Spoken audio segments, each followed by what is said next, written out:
This film was chosen by Reece as his favourite monster movie. So we're so excited that he chose this film. It's the 40th anniversary 4K remastered version that you're going to see later tonight, so it's pretty cool. I'm going to hand you over to Mick Garris, who's going to host this talk for Reece. Thank you. Live from the BFI Grimmfest Monsters and Movies event in Manchester, England. This is Mortem, and I'm Mick Garris, and we are here with a crowd to celebrate the 40th anniversary of John Carpenter's The Thing with one of our favorite guests, Reece Shearsmith, writer and performer on Inside Number 9, League of Gentlemen, and so many other things, and one of my favorite performers, and a great guest, and we're going to talk about monsters in movies, particularly John Carpenter's The Thing. This is being held before we screen the actual movie with an audience, and it was Reece's pick as his favorite monster movie. That's right, yes. And my first... Can you hear me? Yes. The question is, who hasn't seen it? See, I knew there'd be people. Get out. Stay, you've seen it, yeah. So, well, the problem now is we are still going to spoil it. We have to, we've got to talk about it first. Yeah, I mean, my memory, I don't really have any right to be pontificating about The Thing when Mick Garris was on the set watching it being filmed. So I'm going to turn the tables and ask you about what that was like. But, yeah, but the whole point is, this is a favorite movie of yours. Yeah, you are a performer, you're a writer. Yeah. In the genre, Inside Number 9 takes a lot of deep walks into the horror field.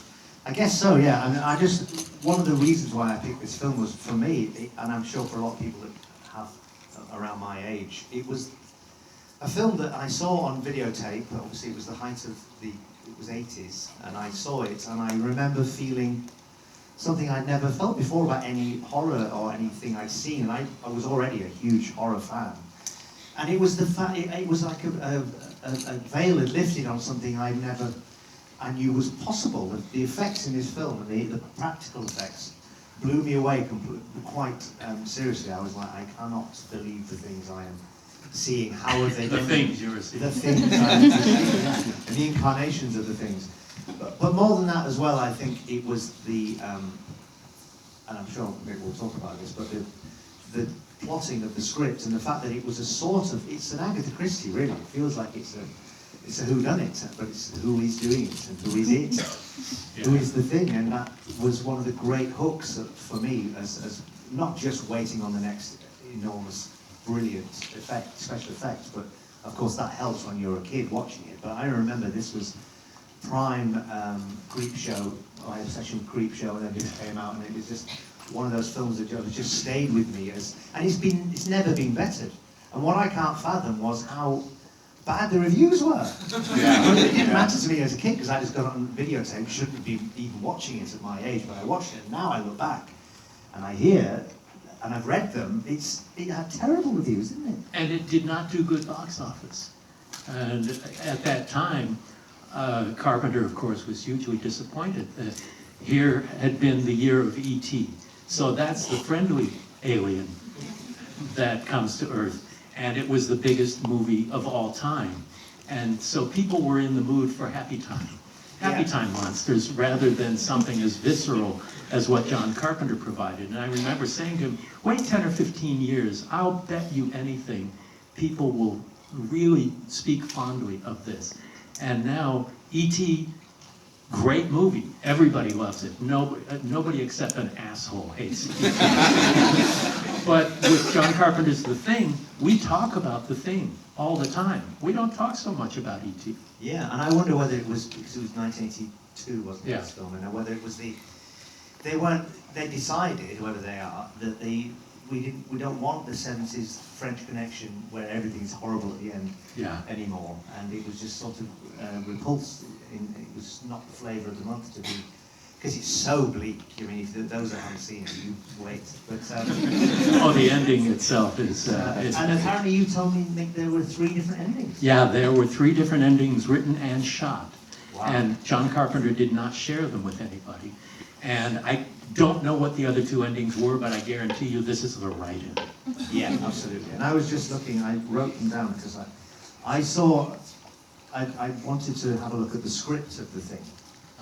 and I was just fascinated and I thought, this is why the film is brilliant. This is, the start of the script reads with a breakdown of each character, and these are the character breakdowns, and when you hear this, this is why you realise it's so brilliant, because it's so lean. McCready, 35, helicopter pilot, likes chess, hates the cold, the pay is good. Gary, 46, station manager, stiff, ex-army officer, wears a handgun. Giles, 33, 6'4", 55, 250, black, a mechanic, can be jolly but don't mess. Blair, 50, sensitive, intelligent, unassuming, an assistant biologist. Dr. Copper, 45, professional, decent man, a good doctor. Palmer, 27, second string, chopper pilot. Crack mechanic, long hair, slight 60s acid damage. And I'm reading them all because each one, when you know it, and I'm sure you all do, you just go, yes, yes, yes, yes. And how brilliantly they've all encapsulated these descriptions. Knowles, 22, the cook, bright, black, irreverent, but kind-hearted, roller skates. Norris, 44, stocky, rugged-looking, geophysicist, an incipient heart condition. We'll get to that later. Incipient heart condition. Bennings, 38, meteorologist, dutiful and old pro. Clark, 24, a dog handler, likes it here, good at his job. Sanchez, 21, the radio operator, hates it here, lousy at his job. And I just thought, wow, how brilliant is that as character descriptions, and really they knew exactly what they were doing. It's so beautifully cast, too. Yeah. And the script was by Burt Lancaster's son, Bill Lancaster, who had written The Bad News Bears. So here are two sides of the cinema coin that could not be less alike. And the script is brilliant. Did you read the short story before? Which thing did you see first? The Christian Nyby or this one? Christian Nyby, yeah. So you saw it on television? Yeah. Late night, one night, yeah. And it was all, and even that, I mean, in its own way, is terrifying. It's a classic. It's a classic, even James Arness from Gunsmoke has the living carrot. Yeah, absolutely, yeah. And it's, you know, it's not this thing, but the creeping claustrophobia is still there. And that's, I think, one of the great things about this film, and how you completely, so quickly care about this set of men and their plight. And you say men, and that's very specific because particularly at that time, there always had to be a woman in it, a romantic involvement, and it was a ballsy move to do something that was just all testosterone. Yeah. And do you think that that would have been a question mark over, you got to have a woman in it? Yeah, because the original version that Howard Hawks produced, that Christian Nyby directed, did have a woman in it that was, had romantic appeal to the lead actor. But I think one of the strengths is that it just ignores that part of the story. And it was not part of the original short story, Who Goes There? But it's just got a very rugged feel to it. And it's in the middle of the most rugged place on Earth, which they actually shot it on a glacier in British Columbia.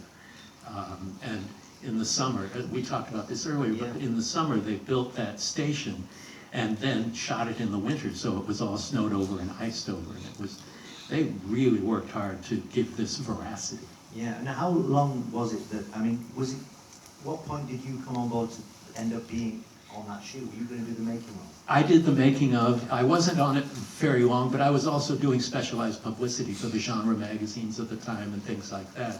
So I went to Alaska and British Columbia, and was there on the glacier, the coldest I've ever been in my life. And I was on the sound stages. The scene with "You Gotta Be Fucking Kidding Me," I think all of you know that scene with the head coming off and all. I was there watching that, and it was an amazing experience to go to see Carpenter watching the rehearsals of it and say, "Rubber." So it didn't look real enough, so they relit and got it till it was right. But a lot of that stuff had to be done second unit because it was so complicated. They planned on an additional shoot that went way beyond the first unit shoot. Wow. I mean, it's amazing to me to think that there's so much of it is in camera, these effects, and how it's a ballsy thing to do. I mean, we've done small little things in the things I've filmed, and they've been in camera things, and it always looks slightly unconvincing, and there's a leap of faith that people will buy it. Yeah. So this must have been quite a big thing. So it sort of stands and falls on these effects being convincing in a way that's they're so not. It's extraordinary what you see before your eyes in this, and yet you want to buy it as really happening. And when they remade it, they tried to do the same thing. Yeah. And they did it all practical effects, and it didn't work, and they went over it with CG, trying to fix it all, and the movie did not perform well, and it certainly can't stand up next to Carpenter's film, but it was also in the forefront of this technology. And Rob Bottin, who did the makeup effects, he was an assistant to Rick Baker. He was 19 years old, and he worked on The Fog with John Carpenter, and that's how they started their relationship together. He played Blake. Yeah, he actually plays Blake with the red eyes. Right. Yeah, the ghost of Blake. So John knew that Rob was a creative genius. And here's a kid in his early 20s being tasked with the burden of millions of dollars of special effects that had never been done before. There'd been precedent with Dick Smith and his bladder work on The Exorcist originally and that sort of thing. And then American Werewolf in London.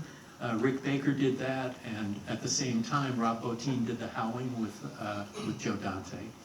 And so he ended up having this unbelievable burden of delivering this, and he's brilliant, but that takes time, and nobody planned on the time that it actually took to do all of the creature effects. I bet, yeah, I mean, it seems, I can't imagine the preparation for it.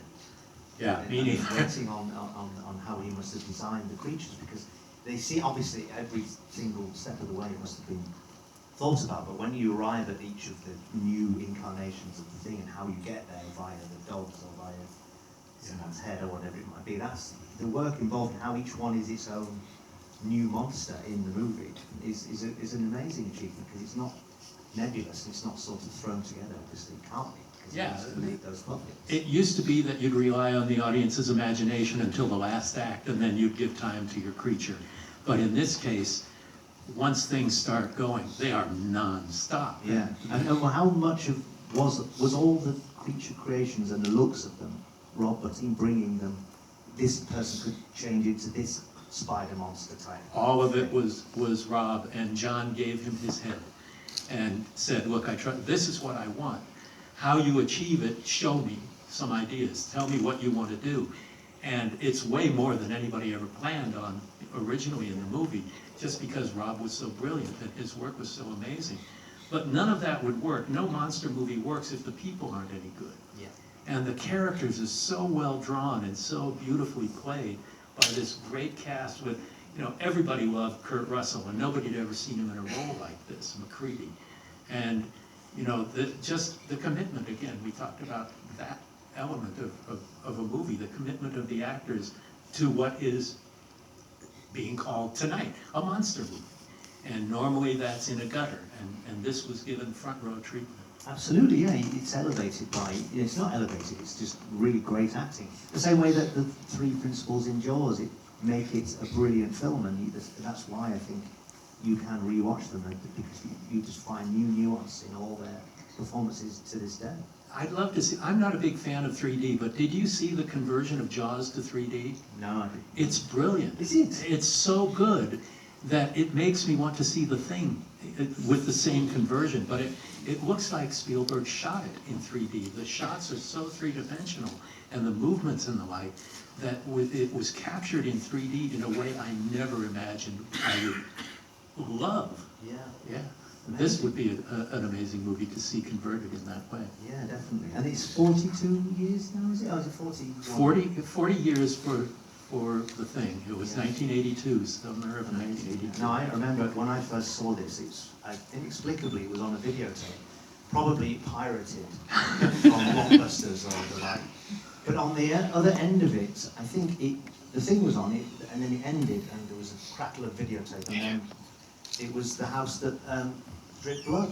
Really? It's such a strange film. How on the end of it, nothing. Yeah. Like is that a weird?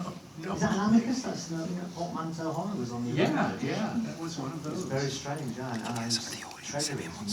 I hope I'm going to get some more in the questions. Yeah, it was all on, yeah. It was all crackly on the, you could get very crackly in the bits where the... Yeah, it must have been an SP. Yes, of course it was, yeah. But yeah, I mean, like I say, it completely, indelibly is scarred on my brain because I thought, and I genuinely thought, I can't believe I'm seeing these things. Like, obviously, I loved Hammer and those kinds of things, but this was something else. It was like I never, until, I mean, I've not seen, what year was American Werewolf? American Werewolf was 81. 81, so that Yeah. had happened, yeah, but this was, I think it obviously landed because it was a truthful, it was nothing gothic about it. It was all very real and technical and like... And contemporary. Contemporary, yeah, so you're left with this terrible feeling that it's all so close to what could really happen. What was and the even first... though we're in such an exotic place as this... Yeah, and it was such veracity to it because it was a real place in the middle of fucking nowhere. Yeah, I mean, it's incredible to me that they built it and then let the snow fall on it and then that's how they had it. Yeah. But it is so authentic. Beautiful production design. Yeah, And and you said they've the interior as well. You've refrigerated the insides for the bread. Yeah, on the sound stages on the Universal lot, they built all of the interiors to the station, and John had them all refrigerated so you would actually see breath. There was no CG at the time, and so there was no, and even to this day they haven't perfected CG breath. But he wanted to see that, and you know, that rarely happened in movies that take place in the frozen north. But John's that kind of filmmaker. Yeah, and I read that the interiors were filmed in the height of the summer, so they were all in their winter outfits, going out and being completely sweltering outside. Yes, and so they were happy to go into the stage. Yeah, cool down. What was the first monster movie you ever saw? I think maybe like 20,000 Leagues Under the Sea, or one of the, it was probably a Ray Harryhausen of some incarnation, so it would have been Telos or... Nice. Yeah, one of those where that, you know, incredibly when I got to meet Ray and go to his house and see Telos, it's about that big. Wow. I thought this it's been in my life like it could never have not existed in the world, and there it is in a glass case, and it was quite incredible to see that. Yeah. Well, stop motion monsters, I think maybe The Son of Kong was the first one I saw on television. Yeah. And just, I knew it wasn't real because the fur would move with every frame that was taken because of the fingerprints on it and the like. Yeah. But there was something about it that just hooked me. It was magical, and I wasn't afraid of it. I embraced it. Yeah. And you know, I think a lot of genre fans do embrace the monster because we were not the high school cheerleaders and heroes and sportsmen and the like, but really feel more like on the outside looking in. And I think there's an identity with the monster within this genre that is unique to our genre. Yeah, because the monster is the outcast and potential loner, you know, that is misunderstood, and that's us lot in this room. And there's also the other side of us, the bad side of us, the Jekyll and Hyde monster, where the transitional monster, like the Thing, we could turn into that, or it could subsume us into itself. Yeah. Yeah, and I think, and the Thing is an example of that delicious thing that you get in werewolf films or Jekyll and Hyde, where there is a transformation, and that's always when the camera doesn't, when you know there's going to be one and something starts to happen and it doesn't cut away, and we're going to get to see from A to B. Yeah. In all its difficult, agonizing, sweaty glory. And in the Thing, it's A to Z. Absolutely, yeah, and you can't quite believe the twist, quite literally the twist in terms of things that happen to the human body in this film. Yeah, I'm so excited for this audience, the members of the audience who haven't seen it, because these spoilers are not spoilers. Yeah, this is actually fine. There's no way anybody could tell you anything that would ruin this movie for you, unless you have terrible taste. So what was your first, so you think it was Kong then? Son of Kong, Monster, yeah. And my mother had seen it as a very small child in the original King Kong in a cinema, and was sitting on her father's leg and peed her pants because it was so scary. So she wanted to set up a very nutritious setting for us to see Son of Kong. Watched it with both parents, 4 kids together around the TV set, so it would be comfortable and nice. Well, it turns out Son of Kong is a comedy. And so she took all these precautions for us not to be afraid, and there was nothing to be afraid of. Right, yeah, of course. When I had my, and I've talked about it a lot, and you've obviously had dinner with him, but my meal with Christopher Lee, I asked him, or John Landis asked him what was the scariest monster, and he said Karloff as the creature. Wow. He said he has it burned in his memory, that first reveal of when he turns, he sort of stumbles backward, doesn't he? Yeah, and then he turns to face the camera. That slow build, it Yeah. moves in on him, dum dum dum, isn't it? And there's a slight blurring in the middle one. It's actually very disarming that he suddenly snaps into focus. Well, that movie is, the 1931 Frankenstein is so groundbreaking because it's really cinematic. You look at the Dracula from the same year, and as great as it is, so clunky. It's very static. And James Whale had this way, he understood the tools of cinema in a way that few other filmmakers of that day, other than maybe the Impressionist German filmmakers had, with Caligari and things like that. But the Universal group seemed to bring in those ideas, and a lot of those technicians from Germany, and they contributed a lot to the look of that. But that was the one that really kind of became the face of quality horror. Yeah, it's fascinating, isn't it, how we've never really moved away from. And you can't help yourself but love them, because it's sort of, there's just something obviously in us that want to see things, monsters versus monsters, and we have it to this day with the Marvel creations meeting each other, and even King Kong and Godzilla. Absolutely, yes, of course, yeah, and you get these teams of monsters and people, Predator v Alien. Yeah. And there was a famous, I read about it recently, another Carpenter thing, that there was talk of having Michael Myers versus, and who was it? Was it Jason or Freddy? Maybe, I think it was Jason, yeah. Yeah. What world do they meet? Yeah, it doesn't matter, they figure it out because, you know. They did do Jason and Freddy, yeah. And I think he did quite well. It did, but you know, as far as franchise horror goes, I'm just tired of it. You know, there's so much smart filmmaking out there, people who really know how to tell original stories. And it's actually a good time for horror movies right now, because you get things that, in addition to all the praise and the new Hellraiser, the new Scream, all that, but you've got Black Phone, you've got The Menu, you've got Smile, you've got Bodies, Bodies, Bodies, and these are all original theatrical releases that weren't birthed from previous generations of the same movie. Yeah, exactly, and it's slightly depressing, isn't it, when you sort of see a big studio film where you know the type of film you're going to get instantly just by their iconography at the beginning. You think, oh, it's going to be one of those films. And it plays itself out, and it's like you've already seen it. And it's almost like that's the raison d'etre, that you're expected to like it because you know exactly what you're going to get. Yes, familiarity. Yeah. Yeah, and it breeds contempt. Quite literally, yeah. But yes, I mean, especially in a world where, you know, with my little program, that we try to every time do the opposite of that, which is try to do something that you're not expecting and hopefully not repeat yourself. But it seems to be that they are there to do exactly that, to repeat themselves. At a certain point, the returns diminish. And you see that happening even with Marvel movies. They still make billions of dollars, but they seem to be making less than their predecessors recently, and maybe that's a healthy thing. I mean, any movie that gets people to go to the cinema and buy a ticket and see it in the seats just encourages more movies to be made and a wider variety of movies. Yeah.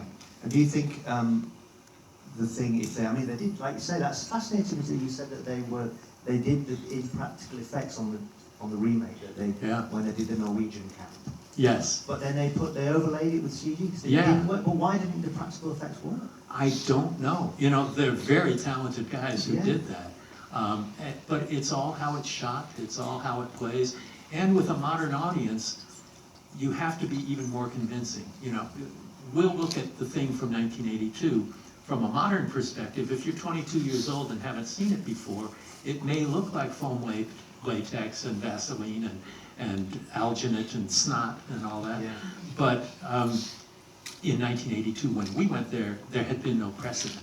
It was brand new. So maybe it did not convince a test audience, and they figured, well, we can fix that in post. Yeah. But the thing that I think was the thing that was like... We're going to have that happening over and over. Can't help it. I think is the strong characters across the board. Yeah. Again, we go back to the fact that it is a sort of, and then there were none. Yeah. The mystery, really. Part of it is the thrill of thinking, who is patient zero? Right. Who first gets infected, and that horror of it being you next. Yeah, and when you find out who it is, that's only the middle of the movie. Yeah. And then it takes it from there. Yeah, it sort of gets, it escalates, doesn't it? Yeah, well, the monster parties kind of began in the 40s with Frankenstein meets the Wolfman, Son of Dracula, and all the trailers would go, see, Frankenstein, the Hunchback, and Dracula, and All in one Wolfman, place. all in one big place. Did you watch those as a kid? Yeah, I remember seeing that, and then sort of being thrilled that you're going to get 2 or 3 bites of the cherry. I'm always with Abbott and Costello, they would often be on, but I never really got them very. Oh, really? Yeah, we didn't see that they weren't big here, I don't think. That was a huge movie to me. I've seen it and Hard Day's Night more than any other movie. Oh, really? And just a month ago, not even a month ago, celebrating Halloween, I hosted a screening of Abbott and Costello Meet Frankenstein at the Cinematheque in Los Angeles. And it was a 35mm print, it was beautiful, and the crowd ranged in age from like 5 years old all the way up to people with gray hair like mine. And it worked gangbusters, but it may be an American thing. We're in England right now. I don't know how many Abbott and Costello Meet Frankenstein fans are in here. Show yourselves. There's 8. So yeah, it's a big cultural thing. Yeah, I would have loved it, because I loved Lauren and Hardy, and they would be Yeah. They had more heart. all the time, but they were at heart, yeah. But imagine them meeting the Wolfman. They would have probably knocked him out with a ladder or something. Buster Keaton meets the wolf. Yes, exactly, yeah. So who were the British horror heroes for you? Oh, well, I grew up with Hammer House of Horror, which was the TV spin-off of the Hammer film, or I thought it was, but of course what happened was it wasn't at all. In its own creepy way, the TV versions of them under that banner were very sort of grubby and real, because they were all on council estates in Great Missington and quite and not gothic in the slightest. That was a surprise to me that when that came on TV. But And they were mysteries too. And there was Hammer House of Mystery and Suspense, yeah, which was not as good, I don't think. There was that, I think, started out life as a second season of Hammer House of Horror, and didn't quite end up being quite the same thing. So they call them Hammer House of Mystery and Suspense. But for me, the Hammer House of Horrors, I remember them coming on TV. I remember the night, the Witching Hour. That was the first one came on, and then the Denham Elliott one as well, which was just a sort of brilliant, horrible, sickly story of this man that keeps thinking he keeps waking up and his dreams start repeating until the point where he kills his wife. He thinks it's a dream. I'll wake up in a minute, and it was real. And he's killed his wife. He thinks he gets arrested for it. And he's like, I'm going to wake up in a minute. But he doesn't. So that was probably all that. BBC Two late night, we used to have a double bill of a black and white of Universal, and then there would be at 1:05 in the morning, possibly late for a 12-year-old boy in the morning to watch the second one, which would be a Hammer or an Amicus, even worse than Amicus.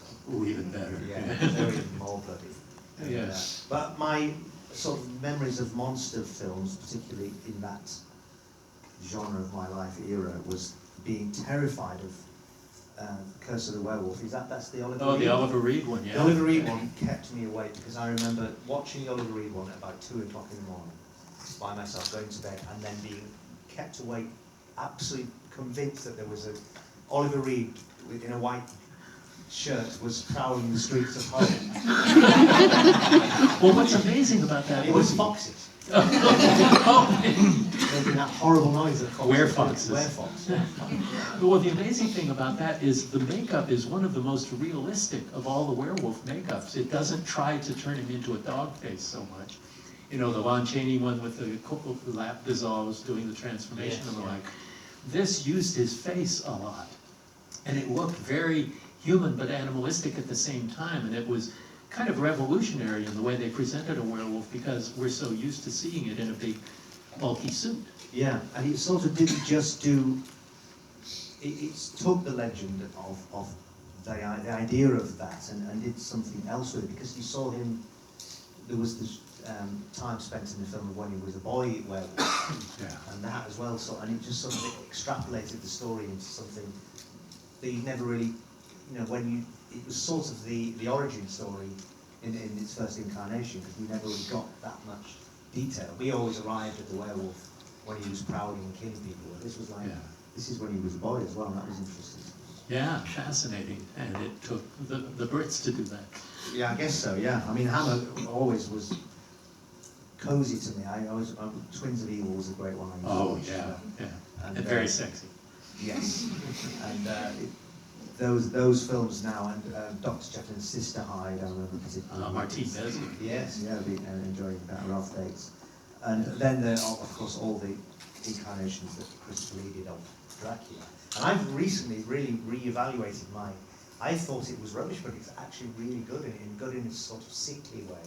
Satanic Rites, which is the last Dracula he did. Yeah. And it's really good. I think it's, and with Peter Cushing as well. So it's got a real, it's after AD 73, which was sort of its own mad thing. It was very mod. It was, yeah. But this one is even sort of more modern, and it's about spreading the plague, essentially, via Dracula. It's something really good about it. Well, you were talking about meeting Christopher Lee, and I met with him as well through John Landis in the same way. But Christopher Lee was on my old Z Channel interview show back in like 1979 or something, and we showed The Wicker Man.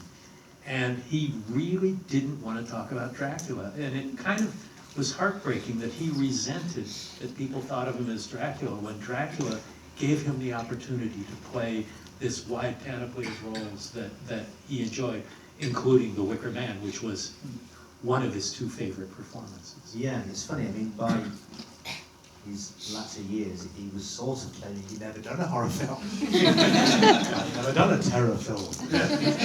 Terror film. The Wicker Man is the most important film in history. Is that what he said? Yes. Or something to that effect. What was the first monster movie you saw in the theater? Do you remember? Oh, that's a good. I think. Well, the first monsters that frightened me actually was Peter Cushing. It was Doctor Who and the Daleks. Oh wow! So I went to see that. I remember I had the choice when I was little. My mum said, "We're going to go to the picture." It was the summer of 1976. When was Grease out? 76. Yeah. You can either see Grease or Doctor Who and the Daleks. Oh, that's an easy one. Doctor Who and the Daleks. So that, and I remember being quite frightened by the idea of the Dalek. The thing that was added that I don't think was in the TV, in the films of the Daleks, was this horrible alien-like creature at the centre of the machine themselves. So the head would come off, and then you see this blob thing that was like an octopus in the middle of the Daleks. Oh, wow. I think I don't watch Doctor Who now, but I think they maybe still do that. But it was sort of this idea that it was organic within the mental structure. Yeah, that's very biomechanical. Yes, it was. Yeah, it was like something like 10 minutes type thing. But yeah, that would be my earliest cinematic experience of it. I remember, and it was sort of it springboarded my interest in special effects and makeup, but seeing in cinema The Company of Wolves. Oh, brilliant! Which is a great Neil Jordan movie. Yeah, Neil Jordan, and that whole sort of fantasy fairy tale world with Christopher Tucker, who did the makeup, and of course I ended up writing to Chris Tucker, he'd done the makeup for The Elephant Man, and at the time he'd just finished The Company of Wolves, and I was obsessed with trying to get into that world, and I wrote to him. We had a sort of pen pal correspondence where I would send him my animatronic arms and I'd take pictures of it, and he would give me advice, and it was an amazing sort of association with him, because I thought, if I ever get to do this, I'm completely in here with the right person to maybe actually do this for real with. Then I went to Bretton Hall and studied acting, and then after Bretton Hall for 3 years and deciding I wanted to be an actor, he wrote to me and said, "Do you want to come and work for me?"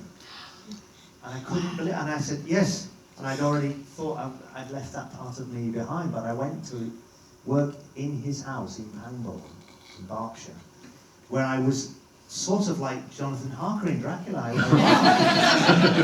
And I didn't know what the setup was. It was so strange. And I went, and there were other people there, like drones, working for him.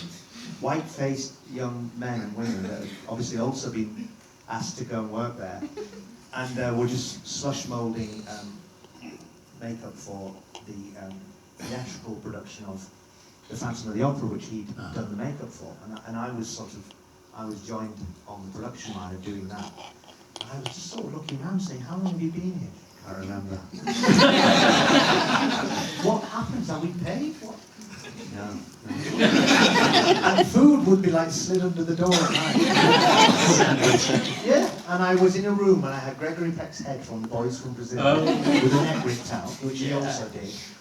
And the Elephant Man's head was there, and I just thought, this is insane. And I sort of stuck it out for about a month, and then in the end I literally phoned a taxi in the middle of the night and went home. And got out.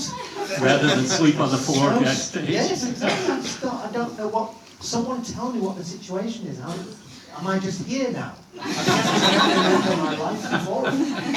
So I think you made the right choice. Yeah, well, yeah. Right? I don't know what would have happened. So I left it, yes, and that was my foray into makeup and special effects, but always a great love of it. And I would, and when we're filming and I'm having my head cast, it's my favourite part because I get to sort of be in that world again. So you're not claustrophobic? No. Yes, it can be quite scary. I remember doing sort of prototype face casts with my dad, who was a builder and had, because of course you do it properly, you have alginate first and then you put plaster beyond it to get a nice stiff backing so you can then mould your face.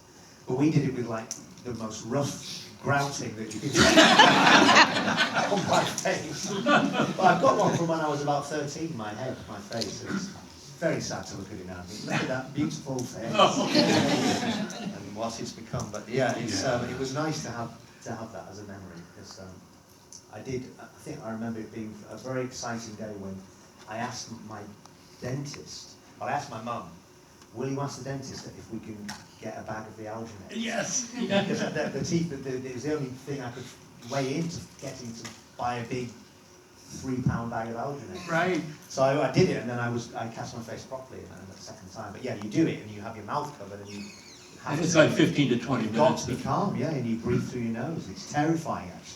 And I am Some people can't do claustrophobic. it, can they? Well, I'm one of them. I did it once. I had my face cast when I was one of the zombies in Michael Jackson's Thriller.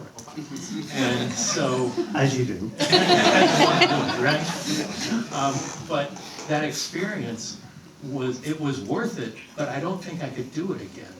Right. But going through that process of being made up for 3 hours, and then it's an hour to take it off. And you do it often on your show. Yeah, I mean, we used to do it more with League of Gentlemen, but it was always quite subtle, but it does take time, and you've got to sort of lean into it rather than resist it, because there is a serenity that comes with just sitting, allowing your face to be at 5:30 in the morning, people to get to work on it, and it's. I think we're good at it. People often say to us, the makeup people, you haven't moved. You're very still. And I think you do get actors that are just pulling it off continually and leaving it, and the tashes are hanging off. And I'm sort of aware because I've got my makeup and special effects head on. What it's like to have to reset, and I do just sit very still in between takes, and otherwise you get fiddled with continually. It's that constant thing of in filming where that can become irritating. You want to get away from me. I remember speaking to Kathy Burke. I did something with her, and she said, "You know why I stopped it?" And I said, "No, because of all the fucking fiddling." That was one of the reasons she gave it up. She couldn't bear it. All that touching and constant tweaking. I did a sitcom when I would play the doctor, and all my abiding memory of it all the time was I had a stethoscope around my neck, and every single take between takes, the continuity people would come and move the stethoscope. I said, "You moved it! I never moved it. It hasn't moved from last time. You've now moved it. You changed it." So that would really annoy me. But yeah, it was like that's one of the terrible pressures of my life. This people coming up, touching me all the time. Well, one of the great My things. brother is a trawler fisherman. One of the great things about monsters are transitional monsters, the ones that start out as one thing and become something else, particularly humans. And the tools have evolved so much. You know, practical effects are great, but digital effects, if used properly, can really make things even more realistic. When they're used on their own, it's more difficult to give them weight. But when you start with a makeup effect and then you process it, the morphing in Sleepwalkers 30 years ago was something we couldn't have done the way that American Werewolf did it, just because of the time, and the effect was instant. We wanted to see something change very quickly, and CGI was brand new at the time. And using those tools together just kind of opened up an entirely new world of makeup effects. Yeah, I think that's exactly right. It's the gulf between, it's using it carefully, isn't it? And then when it augments it and adds to it rather than takes away. Yeah, because it can look very cartoony. They're getting better and better every day. Yeah. And you'll see every movie you see these days has digital technology in it, and you just don't notice if it's done really well. Yeah, and other times it's stuff where you think, that's really bad. Yeah. And it's in, and am I meant to think it's bad? It's drawn my attention to it. Yes. And you're not sure whether it's almost like, is it deliberate? Are you just expecting that will go over my head because that's what everything is like? But sometimes it does really ping out as like a moment you think they could fix or should have fixed. And even when practical effects, you know it's not real because it's a monster movie. Yeah. It's still, actors are acting against it. It has weight. You can touch each other. You can rend each other's blood. Yeah. But the marriage of technologies has expanded the ability to create monsters in ways that had never been done before. Absolutely, yeah. And the other thing we should say about the thing is the music. Oh, yeah. Is one of the most powerful and sort of queasy, disturbing, depressing pieces of music. There's something really haunting about it. It really literally creeps into you. Yeah, and it's credited to Ennio Morricone, but it just sounds like John Carpenter. It really sounds like him. Yeah. You know, there's no electric guitar for one thing. Yeah. Was it scored well by someone? Ennio Morricone? It was Yeah. him, yeah. And that is him then. It is him, but Yeah. there's obviously a tremendous influence by the director. Of course, yeah, there has to be. And he really changed the course of soundtracks in horror films with Halloween. Suddenly you had the Jawa films with the music of Goblin that was very reminiscent of what had been done with John. And that's when I met John, I interviewed him for a magazine and in this tiny little recording studio in Hollywood, and he was recording the score to Halloween. No. Yeah. Mick said earlier he's the Zelig of horror films. He is. He should be at every significant point in the entire history of horror. We'll talk about Poltergeist another time. Are we going to ask questions, or are we not going to do that? We have to wrap it up We've in got to wrap it about up. 3 minutes. So, but I love that we're able to be here as fans Absolutely, and talk yeah. about a movie that we're passionate about. That I don't know anybody who doesn't like John Carpenter's The Thing, and if I did, I wouldn't like them. Correct. Yeah, no, I mean, it's amazing that we're finally meeting face to face. I thought it might happen, but never as quickly as it has. Yeah, I'm so happy about this. And Reece, thank you so much for sharing more time with us and being one of our few return guests. Oh, well, and to do it in a really special show and with an audience here. So thanks everybody here for joining us for Postmortem.